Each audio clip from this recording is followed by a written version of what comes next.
Welcome, everyone. Glad you're here. We're going to be starting at the top of the hour.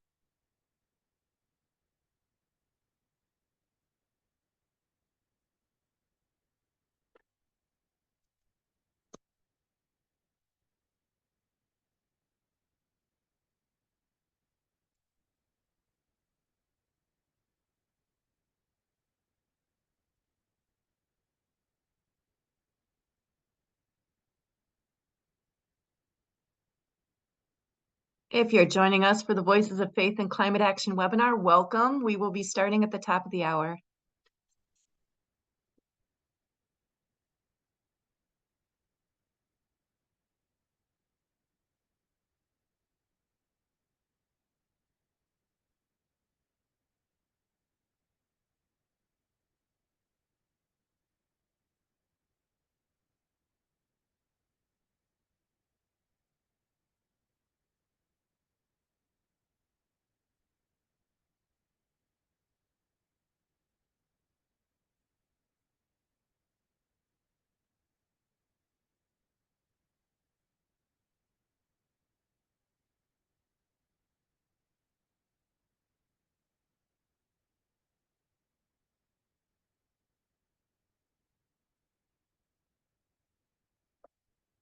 Great to see so many people joining us. Welcome. We're going to be starting the webinar at the top of the hour.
You're in the right place. Welcome, everyone. The Voices of Faith and Climate Action webinar is going to begin in just a minute.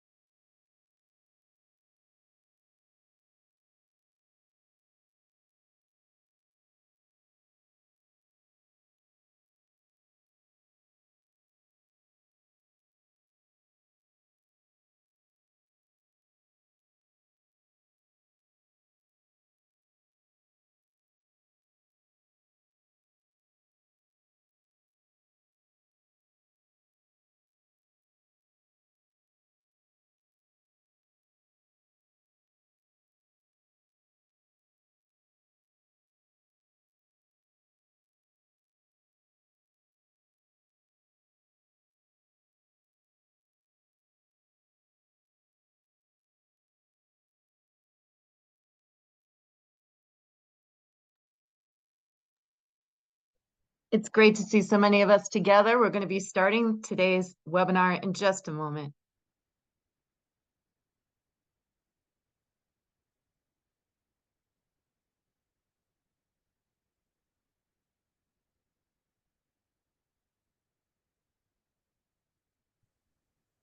Hi, everyone. My name is Blake Chastain. I am actually subbing in for my colleague, Will Milner, who isn't able to join us today. But I am the moderator for today's webinar, and I am the ELCA Advocacy Engagement Manager for the DC-based advocacy staff known as ELCA Witness and Society. I'd like to welcome you to Voices of Faith and Climate Action, COP28 and beyond. You're probably here because you share deep concern about caring for and keeping God's good creation for future generations. So today we'll hear from panelists who were part of the recent UN Climate Change Conference, about what took place and what it can mean for all of us going forward. First, some housekeeping. This session is being recorded, and I'll be acting as the moderator throughout. Uh, Please send your questions and comments that you might have for our panelists through the webinar's Q&A feature. That is different than the chat feature, which is in some Zoom items. We're actually disabling that for the purposes of this webinar, so that all questions can be in one place through the Q&A feature. Those questions will be will be addressed in a time allotted at the end of the hour as time permits. After a short overview of COP28 by Christine Moffett, we'll then welcome our 6 panelists. Those include Savannah Jorgensen, Legislative Coordinator for the Lutheran Office of Public Policy in California, Christine Molo, ELCA Program Director for World Hunger Initiatives, Reverend Matthew Zemanek, ELCA Program Director for Lutheran Disaster Response Initiatives, Regina Banks, Director of the Lutheran Office of Public Policy, California, Christine Moffett, ELCA Program Director for Energy and Environment Policy, and Tammy Walhoff, Director of Lutheran Advocacy, Minnesota. So to get us started, Christine Moffett, would you please start us out with a basic understanding of what COP is all about? Yes, of course. Hello, everyone. Thanks, Blake, for that introduction. I could probably talk for the whole hour about what COP is, but I will just try to make it brief and as easy to understand as possible. So COP, which stands for the Conference of Parties, is an annual meeting where the United Nations member states convene and they assess programs and progress in dealing with climate change, and they attempt to make a plan for climate action within the guidelines of the United Nations Framework Convention on Climate Change. So these have taken place every year since 1995. For reference, the decision from COP3 was the Kyoto Protocol, which is a landmark treaty in which the signatories first agreed to reduce greenhouse gas emissions to prevent human interference with the natural climate.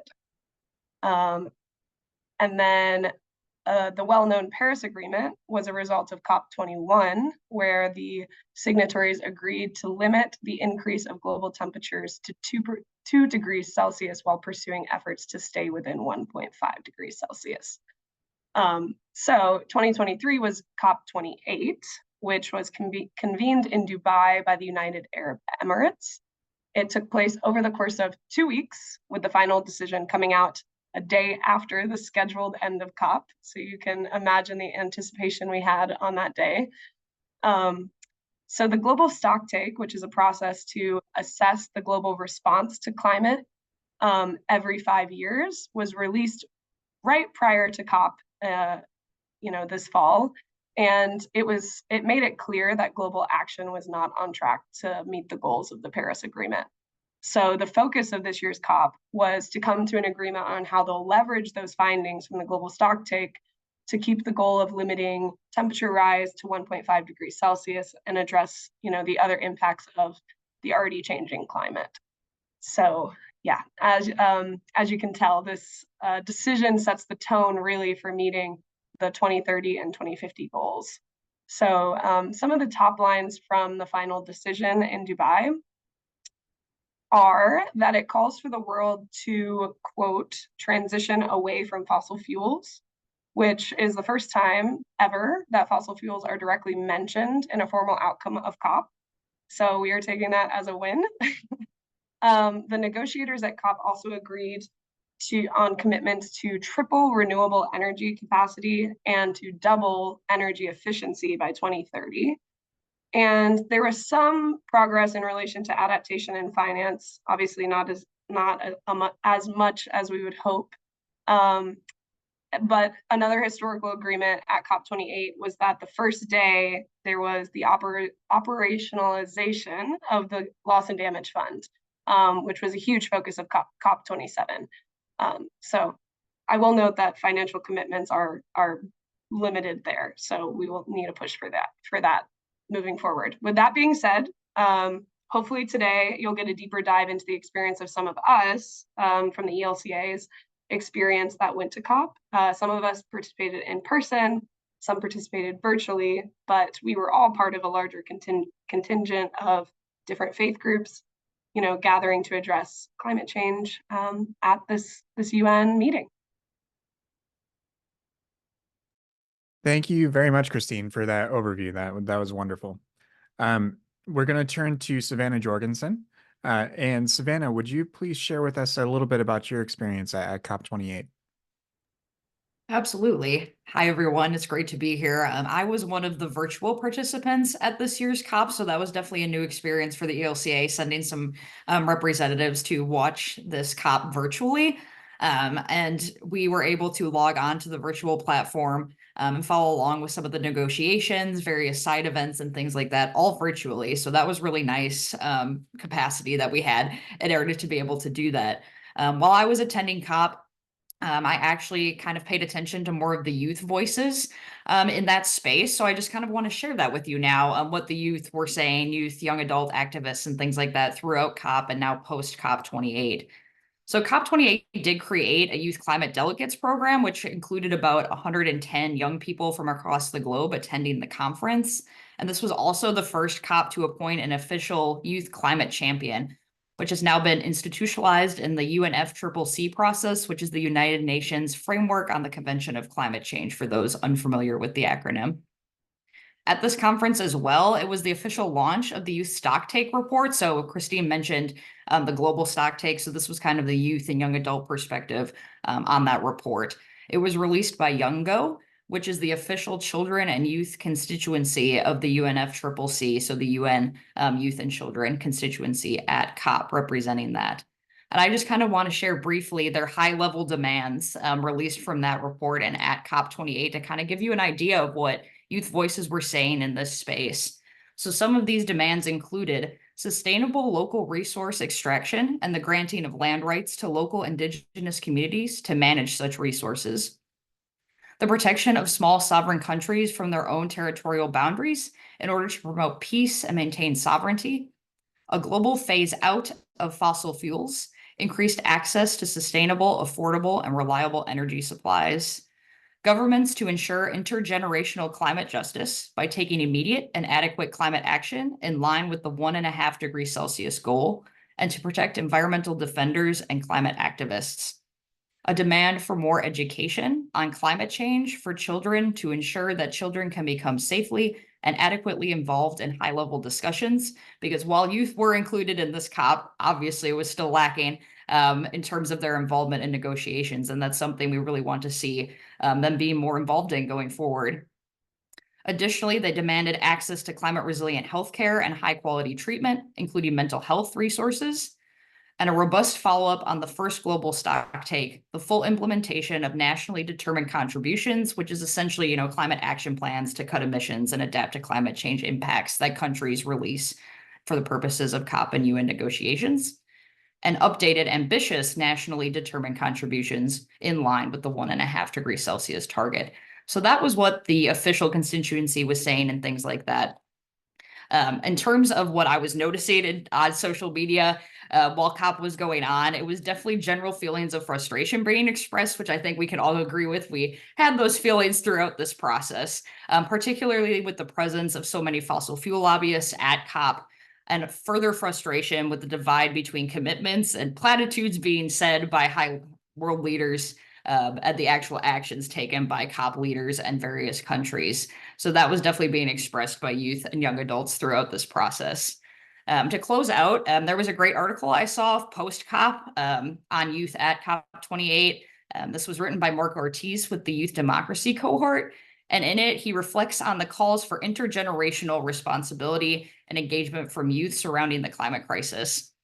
The article ended with a great quote that I really think summarizes the youth movement and the youth thoughts post-COP well. He says, "Now, I think the challenge for COP and the multilateral process is to move from process to substance, in line with the calls of youth activists to move from conferences of conversations to transformation." And I think that's really where we lie within the ELCA and faith advocacy going forward. Now that COP is done and we approach next year's COP, is really trying to focus on that transformative justice and actually taking action. Which, if you look at the ELCA social message on Earth's climate crisis that we recently released this year, it does talk about the intragenerational, intergenerational, and intersectional justice. And I think that's really important perspective as we go forward and talk more about climate action. Thank you very much, Savannah, for contextualizing the concerns and voices of the youth movement at COP this last year. We're going to turn to Christine Molo now. And Christine, I'm curious, what were some highlights shared from the Indigenous Communities platform at COP, and could you speak to that? Sure. Yeah, thanks so much, Blake. I had an opportunity to attend COP28 virtually, like Savannah did, and our colleague Matthew from my home in Chicago. So they were my fellow vampires online overnight attending these sessions. But my focus during these sessions, like Savannah, was focused on the youth track. My focus was to participate in ELCA, which is an acronym for the Local Communities and Indigenous Peoples Platform at COP. So my role with ELCA World Hunger is we have seen the importance of close partnership with ELCA Indigenous ministries and tribal relations, ministries of diverse communities and culture, and Indigenous-led Lutheran companion churches globally, specifically in the area of youth leadership for creation justice. So in my role, it was important to me to understand the global conversation and place of frontline Black, Brown, and Indigenous communities in these critical conversations about the current and future health of Mother Earth. So while I'm not surprised at what I saw and heard during these sessions, it continues to be true that Indigenous communities are not centered and considered in negotiations as they should be. The UN Framework Convention on Climate Change, or the acronym that Savannah shared, the UNFCCC, does not mention Indigenous people in its convention text from 1992, prior to the first COP in 1995, as Christine referenced. So that's one of the more concrete examples of this colonial status quo. Although Indigenous people are among the most affected by climate change and also by the unintended effects or externalities of climate policy, they have provided evidence of the contributions of their knowledge systems to climate action and biodiversity conservation. However, the parties of the convention have only allowed them to participate as one of the 9 major groups of observers invited to give statements during the meetings, so only to give statements. And so one of the leaders of the ELCA, the Local Communities Indigenous People Platform, named that when he first participated in COP4, there were only 8 Indigenous people representing the entire globe at that time. And so certainly the number of Indigenous participants has grown since that time. So that's a little bit of progress in one space, but we need to see much more progress in the centering and true incorporation of Indigenous voices and this platform at COP. So COP, as I'm saying, it's not a place where Indigenous communities and organizations experience being heard and truly included. Despite the brief momentum and hope brought by the Paris Agreement in 2015, and despite the unique status as peoples and thereby collective rights holders, Indigenous people have participated as observers in these spaces, and they're regarded as another group within civil society. So this has inhibited their ability to influence crucial issues. During the negotiations on the platform, Indigenous people brought forward ambitious demands in the hope that their rights would finally be respected and they'd be given some level of decision-making power and real influence. And in actuality, this was not reflected in the final mandate. So another obstacle is that the UNFCCC system works in silos. And so the constituted bodies tend to focus on their own issue, and we don't see as much incorporation of others. And so parties will avoid cross-cutting issues under the argument that that might promote duplication. But we don't see this as a value. And I'm sure that Savannah saw this in the youth conversations as well. We need to be like making sure that we're all in each other's rooms and spaces, and that these cross-cutting issues are considered in that way. But it limits the functioning of the groups if their conversations are in one room off to the side and they're not part of the central negotiations. So I wanted to take the end of my time here to reflect back some of what I heard in the rooms at COP among the leaders of Indigenous climate action movements that are living in the eye of the climate crisis. So there has been a resounding lack of progress at COP28, unfortunately. Nation states with more power and wealth and who are larger contributors to fossil fuel emissions are trying to reduce human rights and push climate work back into an economic-only framework. And so a major focus area, which we heard from COP28, was making decisions around funding for loss and damage, of which Indigenous communities are among the hardest hit. But less than 2% of climate financing is reaching Indigenous people. Less than 2% of climate financing is reaching Indigenous people. There's a lack of process and mechanisms to ensure frontline communities are receiving direct access to the fund, and there need to be assurances that loss and damage funds will directly benefit Indigenous communities, because without those assurances, Indigenous communities see this as a failure and that Indigenous rights have been degraded.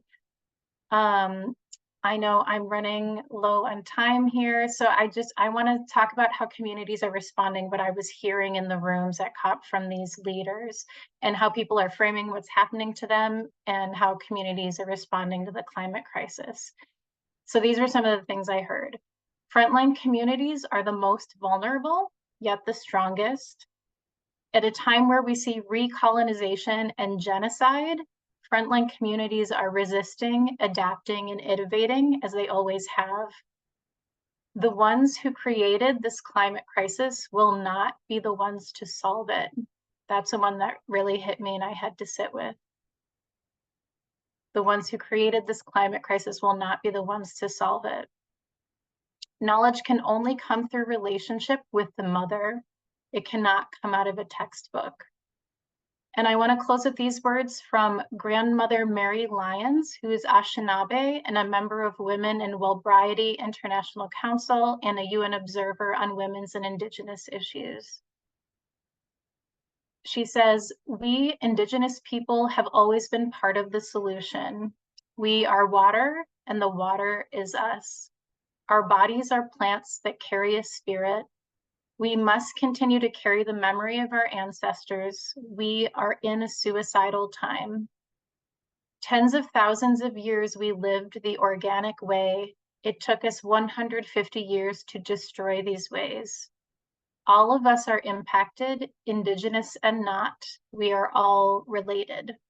Let us not choose the old way, but the right way." So we have Indigenous leaders within the ELCA and in the North American context and among our global companions who are already at the forefront of response to climate change. And as the ELCA, we can lead in a different way, centering the experiences, voices, and actions of our Indigenous siblings. Thanks so much, Blake. Thank you very much, Christine, for sharing that perspective and highlighting some of the work of and voices of Indigenous communities. Just quickly before we move to the near halfway point of our panelist sharing, just want to remind folks to make use of the Q&A function. We've got a couple of questions that are great questions, but please add some more so that we don't have to vamp or be long-winded with these two questions that we have.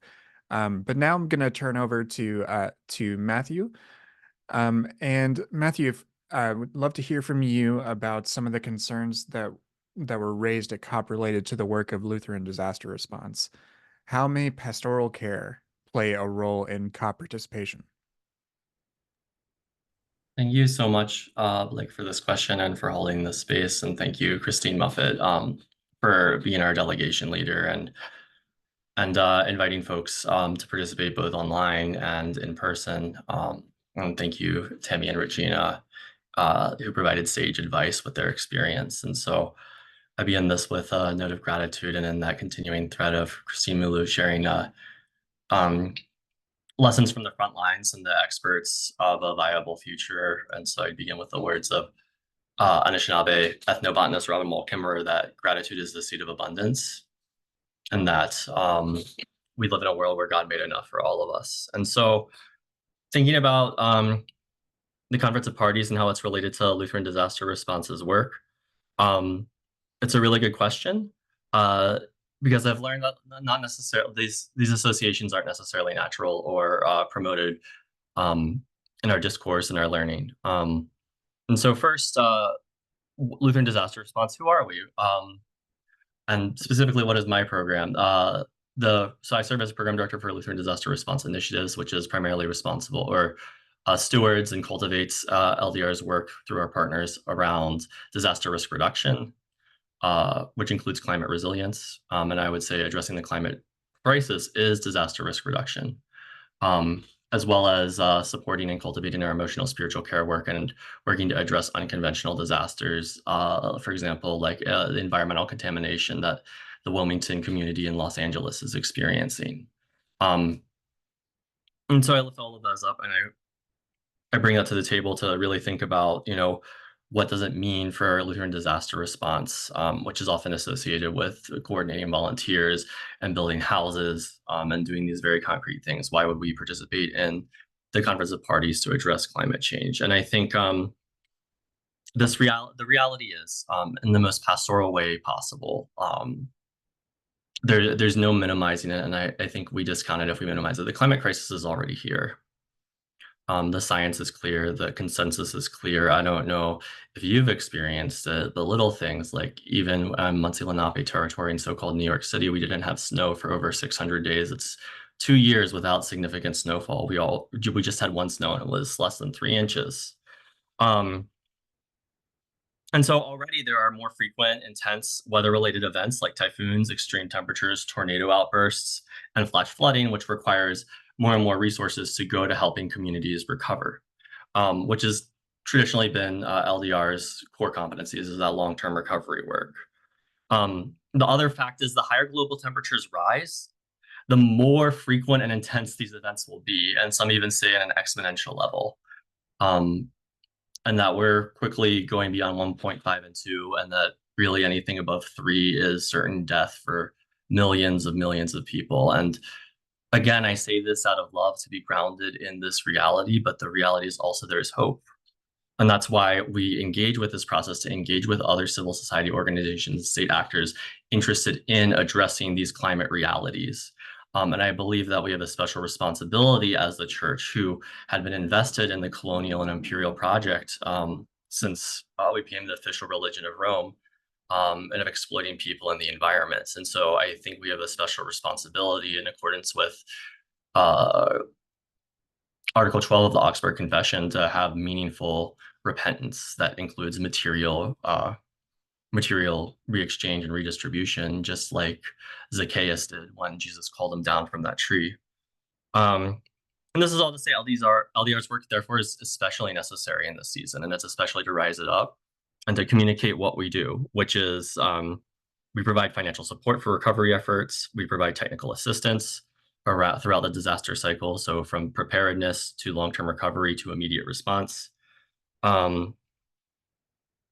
We are advocates. We work with Witness and Society to educate folks about what disaster policy issues there are. And a lot of disaster is a policy issue, and we can change and enhance our disaster work by engaging with policy and educating folks. So you're not having to learn a giant government bureaucracy after half of your home has been destroyed. And then there's networking, developing a community of practice for knowledge sharing, peer-to-peer support, because we're stronger when we're networked laterally and vertically. And so thinking about, and to wrap up, I think at the heart of LDR's work and the heart of, I would say, the ministry of the church is one of pastoral and spiritual care. But also to say that my liberation theologian professor from Brazil, Vitor Ostellia, would teach us that to be a Christian must be a materialist. And so pastoral care also means providing for and sustaining for the material resources necessary to not just sustain life, but for life to prosper as God has already promised us. And so I think during COP, I think the most palpable thing, and maybe it was projection a little bit, I felt a great degree of solidarity having served in a frontline community on the southeast side of Chicago with just over 100 industries that pollute the air, wind, and water, as well as 2 Superfund sites, one of which is a cluster. And just even as a digital participant, I noticed a number of participants who expressed frustration, heartbreaking grief, and that these sentiments were especially true among youth, Indigenous, and Pacific Islander constituencies and constituencies that live on the frontline communities, even in the global north, like in the Arctic or communities in proximity to fossil fuels. And the refrain of this grief seemed to be people most impacted by the climate crisis have contributed the least. The communities on the front line of the climate crisis are experts in climate resilience and can be leaders if we're giving the resources for them to address these disproportionate impacts. And keeping 1.5 alive, mitigating this by any means necessary, is necessary in a pastoral care act because anything above 1.5 puts many cultures, is a death sentence for entire cultures, entire lifeways, entire created expressions that God gave us in this diverse world we have, because God's economy, that is the ecology, teaches us that the most resilient and strong ecosystems are the ones that are the most diverse and connected. And so being connected in this space, being connected with faith leaders and being a presence and being in this space in a highly professionalized go. Oh goodness. I know I've been going. I'll wrap it up. We're getting home, everyone. Is that we can hold space and we can minister and be witnesses to this palpable grief, because ritual is activism, ritual is advocacy, and we need to care for ourselves because this is spiritual work. And some might even say, some prayer warriors I know, some mentors in faith would even say this is spiritual warfare. And so we're in this together, but the promise is that life is already here and that God has already won. So thank you all for the extra 2 minutes, especially. Thank you very much, Matthew, for sharing. I'm going to turn to Regina Banks now. Some people may, come to this and have an inherent understanding of why the ELCA might be at an event like COP. But for others, they may wonder why we are involved. So why is it important that the ELCA and other similar civil society organizations attend a conference like COP28? Thank you so much for that question, Blake. I'm going to pick right up where Pastor Matthew left off and say that the frustration, heartbreak, and grief that you are hearing in our voices and the voices of others who have been engaged in this work is real. It's palpable. It's heavy. And it is baked into the system of the UNFCCC. It is a feature, not a bug. And that is because the UNFCCC process is state-focused and based on a consensus model.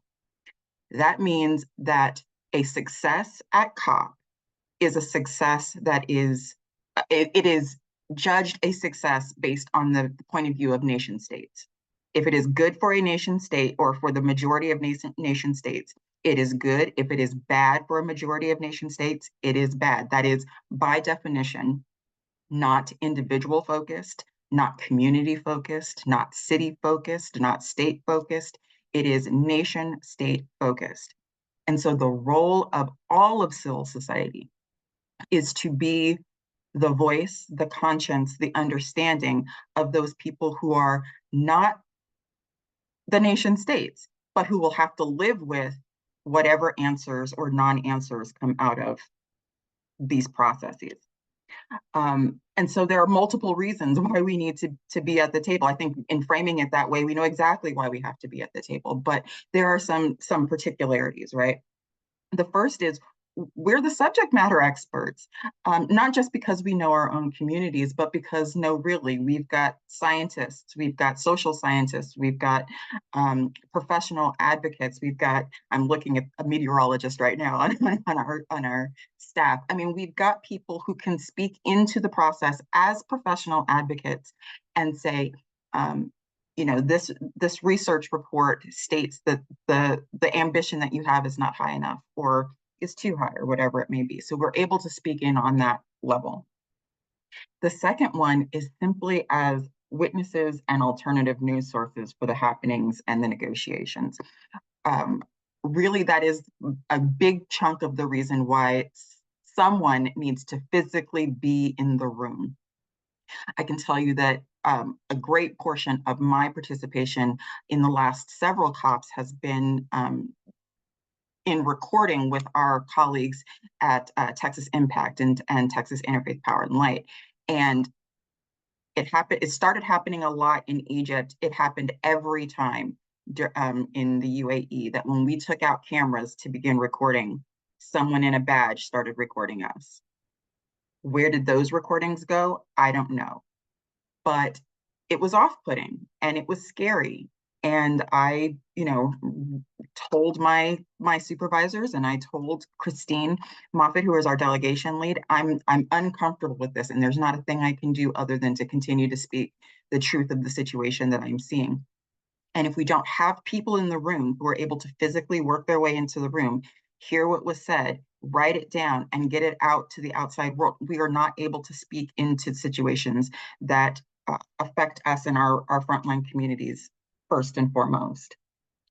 The third, as people of faith, is its faith formation, right? Our colleagues at LWF use COP and the UNFCCC process as a part of the framework of building young adults in particular into the community organizers and the people of faith that they are and that we need them to be, and giving them experiences that are not available anywhere else in the world. I don't believe that there is any other public policy space as big that brings in as many people from around the world as the COP process. So however we determine success or failure at the top, we are building our community leaders from all over the world in this process. And that is, I think, more than what is going on up here from year to year. And the final issue, and I'm moving more into this, is to hold space for the lament and the grief that is a part of this process. This is the first year that we've had a faith pavilion at COP. Usually in previous iterations of COP, we would huddle up together in a coffee shop or something like that and find one another based on what we might be wearing or previous contact that we may have. But this time we had a place to gather, and people who were searching, who were lamenting, who were fearing, who were wondering and searching had a place to be. And when we were in that place, we were in that place existing as the church. And what else? I mean, what else have we got to be doing with our time? That's it. That is it. And I feel blessed to be able to be a part of it, having the opportunity to hold space for that lament, and also, even in that space, point to the hope that is ours in the gospel. So those are why we continue to go. And believe me, we had to keep reminding ourselves of that every time we remembered that not only was the COP presidency in the UAE a former energy executive, but it will be that way again in Azerbaijan. So this is just my suggestion that we not look at success or failure at the top line as our indication of success or failure in the work that we do. So with that, I will pass it back to you, Blake. Thank you very much, Regina. And thank you. I mean, I think both you and Matthew are right to take some time to acknowledge the emotional aspect of this work. So thank you to speaking to that, as well as the other elements of your comments. Turning back to Christine Moffett, what was it like to attend COP as an American, and how do those negotiations relate to our own domestic policy that you follow here in our local or national politics in DC? Thanks, Blake, for that question, and I want to thank all of you that have gone before me. It's really moving to hear your reflections on all of this stuff, even though we've talked about it already. It's great to hear it in this context. And especially what Regina was just touching on, I think I want to start out by saying that accountability piece I find to be a huge gain for us. And I'm going to go into a little bit on the American perspective, and with our negotiators. I think us being there as sort of an accountability partner with what our officials are saying, I think is really vital to our presence there. So thanks for talking about that. But yeah, so I guess there's many reasons why attending COP is difficult. But I will say, I think as an American, there is a special perspective to attend something about a problem that you are causing. It is a global problem, but you know, in 2021, the average North American emitted 10 times more energy-related CO2 than the average African. That's just one stat. I'm sure we could find dozens more, but we are one of the largest emitters of greenhouse gases on the planet. So to attend a conference like this, knowing that we have such a large contribution, as well as a large responsibility to fix the problem, it can feel strange, to say the least. I remember saying within the first few days to Regina, who's been a couple times, I feel like I just need to listen. I feel like we need to listen and we need to hear about the effects that, you know, just the American lifestyle day to day is having on the rest of the world. So I found that to be difficult in a way, but important for us to be there and important for us to know what effect our lifestyle has. And furthermore, so my position here at the ELCA and the DC office is to relate to federal policy. So we follow what's happening, you know, in Congress and within the administration. And so it was particularly interesting to attend COP and see how many, you know, US government officials were in attendance. There were obviously top officials from the White House. Vice President Kamala Harris came and spoke, as well as there were top government officials from the Department of State, FEMA, US Trade and Development Agency, NASA, US Agency for International Development, EPA, NOAA, Department of Ag, Office of Management and Budget, and members from both the US Senate and House of Reps. So, and that's just to name a few, not including any large corporations, which there were many. So to have all these officials in one place, there was quite a level of access that I think you wouldn't get otherwise, even living and working in DC. So there was a couple days in there.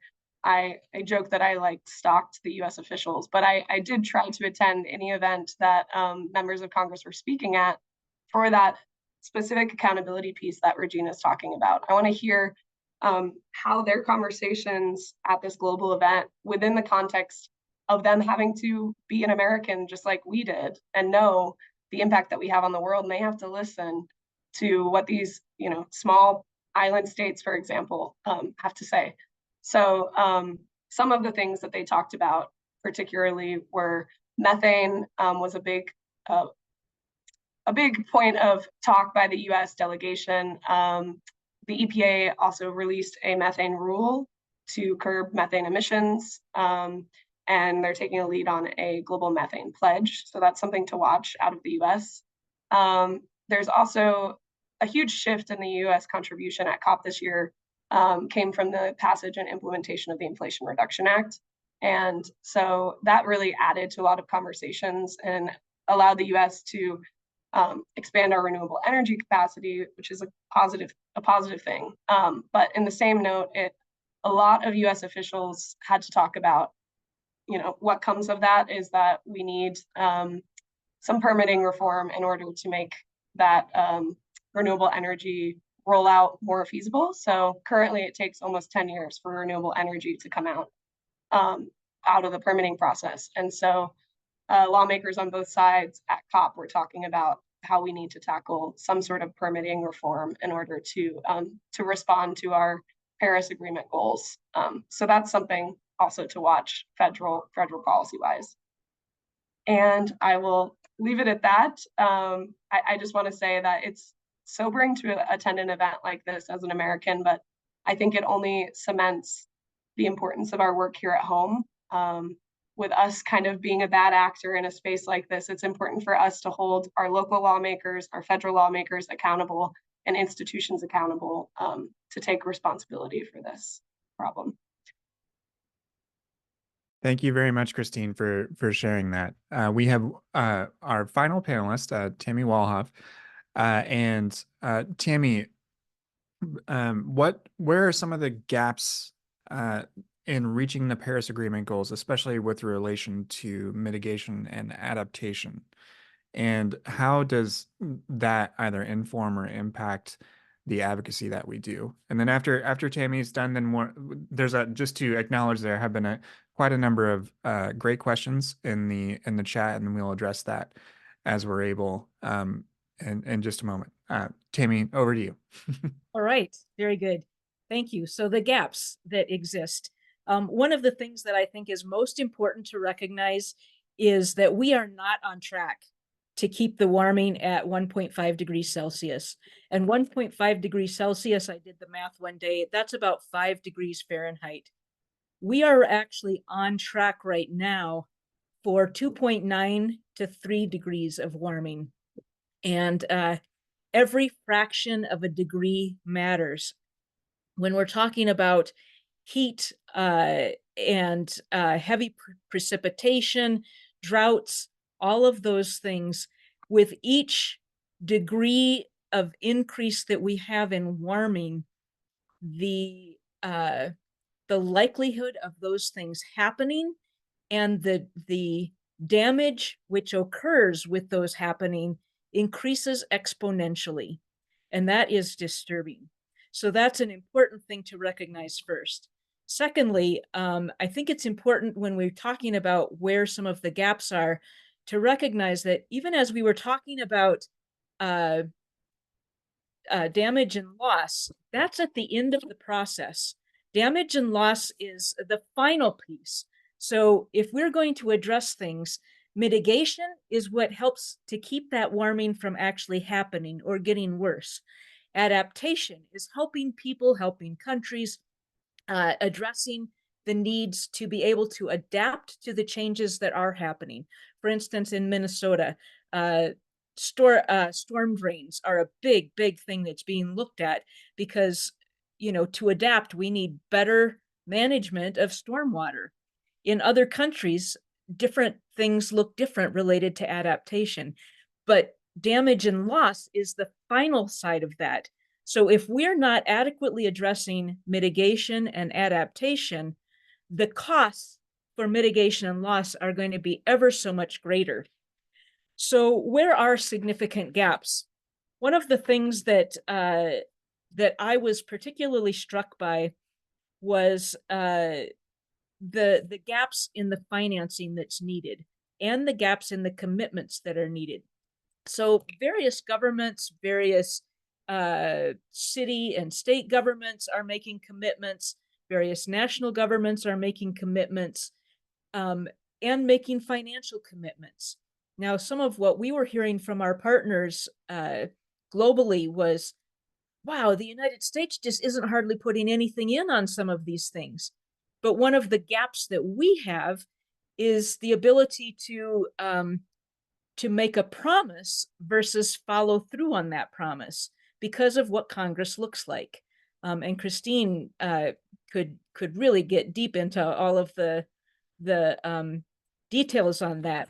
But if we don't have the financial commitments, then how do we bring in or help countries to mitigate the changes that are happening or mitigate the things that need to happen so that they are moving away from coal towards renewable energy, so that they are moving away from other greenhouse gas emission creating activities, and how do we address the adaptation? I was particularly struck by the fact that adaptation has a particular level of funding that they talked about needing to double at this particular COP, except that the amount that is in adaptation right now is so tiny that doubling it is still just a tiny little drop in the bucket. So we have a huge gap in what is needed for financing. So it's great that we're now talking about loss and damage financing. But what do we need to be talking about in terms of financing for low-income countries, for frontline communities, for tribes? They might be US tribes, and the United States may not be looking at getting funding from other countries, but what funding is going to go towards the tribes so that they can adapt? I heard a discussion on that one day, and some particularly disturbing aspects about how the tribes are so often forgotten in that process of thinking about how are we going to address things as a nation. So commitments, the funding. One thing that Christine and I did have the opportunity to participate in was a conversation between the vice president of the IPCC, which is the organization that creates those climate reports yearly, and the Lutheran World Federation's youth delegation. We were able to sit in on that. Christine asked a wonderful question about what gives you hope. One of the things that he mentioned was, we've got governments making promises, but not following through. We've got national governments that are moving terribly slow. But what does give me hope, he said, is the fact that subnational governments are stepping up. So although some of them are making promises and do not yet have the operational plans for how to get to those promises, in some cases, there are major things that are happening. And I can testify to that in Minnesota, for instance, we just had the most remarkable session we have ever had that I know of on record, that we have some really wonderful things that have passed, including a 100% renewable energy commitment, and some other things. But we still need to work on the operationalization of that. But the fact that we are starting to do things, and the fact that we did already start back in 2007, makes a difference. And those were some of the things that this vice president of the IPCC was pointing to that make a huge difference, particularly when there are gaps at the commitments of country levels and negotiations at the COP level, that those state and local commitments are hugely needed. And so that's part of where we can make a difference. And this, to me, was an affirmation of the state public policy work that we do. I think it's particularly important that we do our state public policy work, that we do our federal public policy work, that we recognize where these gaps are occurring, and that we work to make sure that we are making a difference in our corner. And I'm not certain if we are about out of time. I know that we were running a little behind, so I'm sorry about that, Blake. But I would to answer the first question about people who deny the reality of climate change. Yeah. So we do have some questions. We do have a number of questions.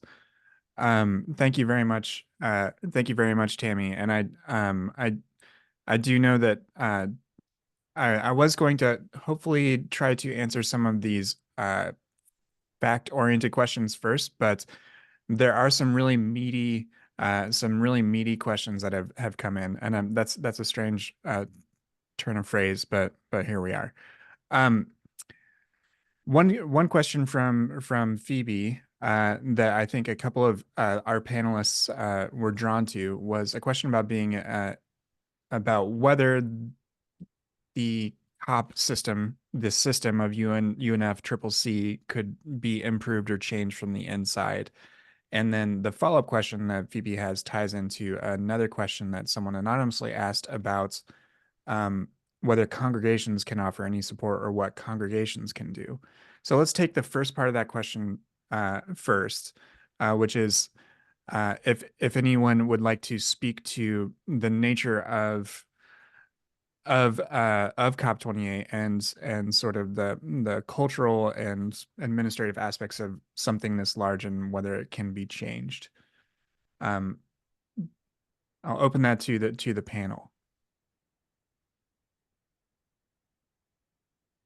So, as I stated in my previous remarks, the structure of the UNFCCC process is such that it's not aimed at us. It's not even really supposed to. I don't even think that it's necessarily a good idea to try to bring more voices to that particular piece of the table. Certainly more cooperation at varying points, but that is the space where nation states talk to each other about the climate crisis, and they need that space to do it. It just creates frustration and lament in those of us who are not ourselves leaders of nation states. But the answer to like 9 of the questions that are in the Q&A is this has been my 4th time attending. And for 4 consecutive times, we have met with the State Department, the lead negotiator for the United States of America, and he has looked us in the face and said, I cannot promise internationally what we cannot deliver domestically. I am doing the best I can with our domestic politics. And then the conversation has to change, because you're right, and there's nothing I can do sitting in Sharm el Sheikh or in Dubai to change our domestic politics, but there is something that we can do here, several things, which is, our standard advocacy ask, which is build relationships with your legislators, become a climate voter, and a loud climate voter. There are several, especially US senators, who believe that there are no votes in climate activism. Prove them wrong or invite them to find other ways of making a living. Like, that is what we have to do in order to set up our negotiators, who I do not believe are evil people. I think they want our best interest, but they cannot promise something internationally that we cannot deliver domestically. Thank you very much, Regina. Matthew, I do know that there may be some resources for congregations that LDR has available. Is that correct? Yeah, so I wanted to think about that specific question. I think at the very least, even for folks not necessarily interested in climate change, but have been noticing, the weather is awfully strange or different lately, or maybe we ought to get prepared for disaster. We have a number of resources on our online learning management system, or a number of free courses, including psychological first aid, disaster 101, are available here, and they'll be involved. There are, and Blake will share this out at the end of the webinar as well. And in those courses, there's online courses, but there's also webinars with LDR staff and team members and members of our community of practice. And one which I want to point to folks next week at 3 p.m. Eastern time is a 90-minute session that my team is leading on Environmental Justice 101. And I think that can be a very good primer, because I think climate change can sometimes be loaded, but environmental justice is literally like, maybe the community with over 100 industries and 7 canceralities, maybe we shouldn't keep polluting it. And hear me out, maybe we should be cleaning it up and supporting public health measures. And so there are some very common sense ways to engage there. And that's step by step, and everyone's in a different place. But I'll also put in my contact information, because my team is especially interested in helping congregations get prepared for the climate crisis, educate it, and get prepared for disasters. Thank you very much, Matthew, for that additional. Oh, sorry, Christine. Yes. I know that we're really short on time. I just want to give a shout out to Phoebe Morad, who's on this call, in Lutherans Restoring Creation. We partner closely with them, a good friend of all of us in ELCA World Hunger and Advocacy. So maybe we'll put Phoebe's contact in Lutherans Restoring Creation, their website, on this call as well. Thank you very much for bringing attention to that, Christine. One other question that did come up very early by Michael in the chat was one that spoke to something that I think a lot of our panelists did allude to, which is much of the emotional aspect of this. And sometimes that emotion is not just about those of us who may feel climate anxiety, but also those who deny the reality of climate change. Savannah, you mentioned in our panelist chat here that that there is a good resource in the evangelical climate scientist Catherine Cahill. And I think Tammy, you also had a desire to speak to that a little bit as well. But Savannah, could you tell a little bit about the how uh, Catherine Cahill's work helps in this regard? Absolutely. I could go on a long tangent as well about Dr. Hayhoe. She's a great climate scientist. She also comes from a faith background, and she does a lot of work talking to people about climate change and talking to people about climate change. So I would encourage you to just, Google her. A bunch of her work will come up. She has books out, she has resources, TED Talks, etc., about really engaging people in this space. Because at this point, even as much as we love facts and figures, especially myself as a scientist, that's not going to necessarily change people's minds anymore. So we're really trying to reach out to them on a personal basis and make those connections and those community points. And I think the faith community really has that great connection point in order to do that. So I would just recommend checking out her resources and really engaging people in those kind of conversations.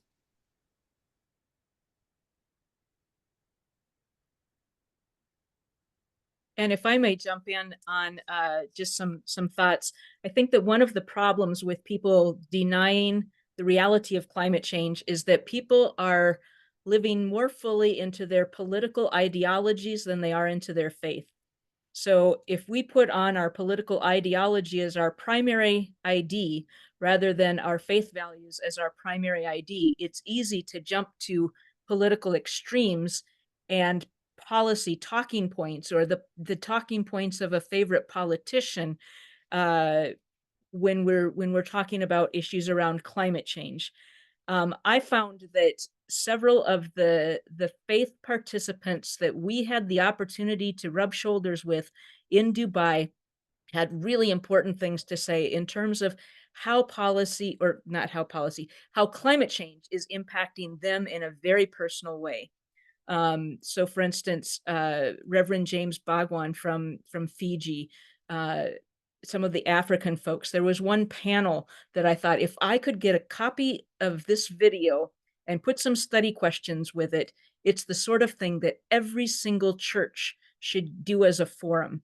And not say, this is about climate change, just say, this is our Southern partners, Southern siblings in Christ talking about how things are impacting them globally, and then let them listen and hear those voices and hear them from a very strong faith perspective. Also in Northeast Minnesota, people are doing pollinator projects, and I have found that doing pollinator projects gets people engaged at a very concrete level on something, and they can be caring about monarchs and about pollinators, and that draws them much, much more deeply into some of the deeper science issues when they have not been willing to go there before. Yes. I'm just Thank going to you. quickly add, sorry, that Oh, yeah.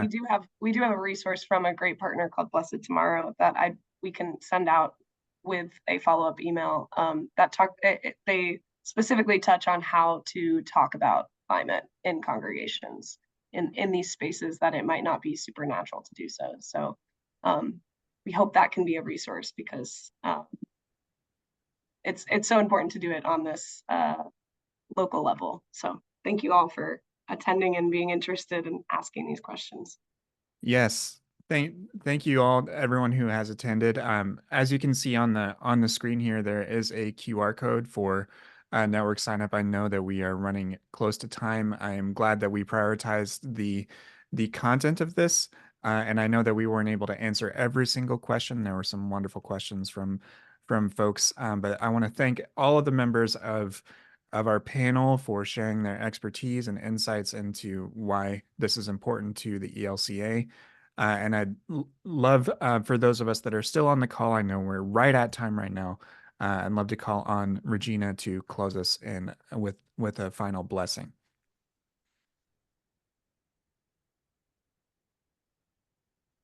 Holy Spirit of hope, we thank you for the opportunity to be together in this space with people who care about our creation and want to be advocates for your justice. Strengthen us for the work ahead. Use our hands and our voices as you would see fit, and make it for the glory of our creation and our communities. All of your children who assembled here, who love you and praise you, will say amen. Amen. Amen.